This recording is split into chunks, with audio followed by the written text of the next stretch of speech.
ब्राह्मण भगवान का मुख है। मानिए कि मैं अभी परमात्मा के मुख का दर्शन कर रहा हूँ। आपको कोई क्षत्रिय दिख पड़े तो मैं परमात्मा के हाथ का दर्शन कर रहा हूँ।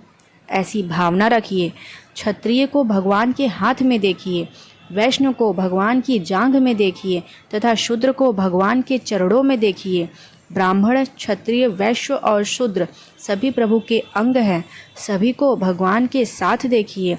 हमारे शास्त्रों में कभी हरिजनों का तिरस्कार नहीं हुआ है। शुद्ध प्रभु के चरणों से बाहर निकले हैं। कोई तुच्छ नहीं है। सभी भगवान के अंग होने से श्रेष्ठ है। जो दूसरे को तुच्छ मानता है वह स्वयं तुच्छ है। जो अपना फर्ज उचित रूप से नहीं अदा करता वह तुच्छ है। ब्राह्मण संध्या गायत्री नहीं करता है तो वह श्रेष्ठ नहीं है, उसे तुच्छ ही कहना चाहिए। 3 दिनों तक जो संध्या गायत्री नहीं करता और खाना खाता है तो वह ब्राह्मण शूद्र के सदृश है। जिसका जो फर्ज है उसको वह फर्ज उचित रूप से पूर्ण करना चाहिए। स्वधर्म का त्याग करने वाला तुच्छ है। किसी को भी प्रभु से भिन्न न करिए। आप किसी क्रोधी को देखें तो उसको भी प्रभु के साथ देखिए। तब ऐसी भावना करिए कि मैं नरसिंह भगवान का दर्शन कर रहा हूँ। मैंने कथा में सुना है कि नरसिंह भगवान को क्रोध आ गया था।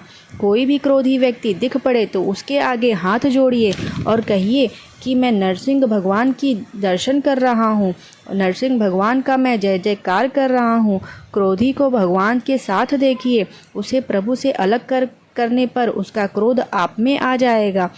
यह व्यक्ति बहुत क्रोधी है, किसी रूप में योग्य नहीं है, इसे बहुत गुस्सा आ रहा है, पर ऐसे व्यक्ति को ईश्वर के साथ देखिए। तब आपकी दृष्टि और मन खराब नहीं होंगे।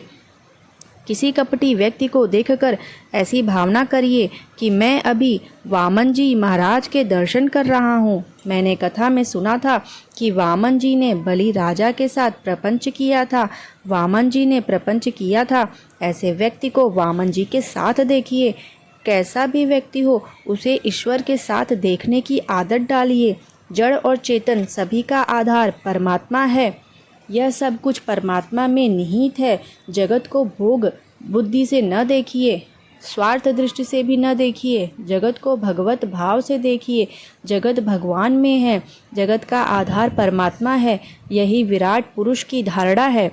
यह 14 मंजिलों का बंगला है। पाताल, रसातल, महातल, तलातल, सुतल, वितल, अतल, महीतल, नभतल, सर्वलोक, महरलोक, जनलोक, तपलोक और सत्यलोक। 7 मंजिलें ऊपर है और 7 मंजिलें नीचे है। सबका आधार भगवान है। यह सभी लोग भगवान के एक एक अंग में निहित हैं। पाताल ईश्वर के चरण में है। ब्राह्मण लोक सबसे ऊपर है। ब्रह्मलोक सबसे ऊपर है। यह परमात्मा के मस्तिष्क में है। विराट पुरुष की धारणा स्थिर करिए। जगत को ब्रह्म भाव से देखिए। जगत को जो ब्रह्म भाव से देखता है उसका मन धीरे धीरे शुद्ध होता है। भक्ति में, ज्ञान में मन मुख्य है। मन जितना शुद्ध होगा उतना ही भक्ति में आनंद आएगा।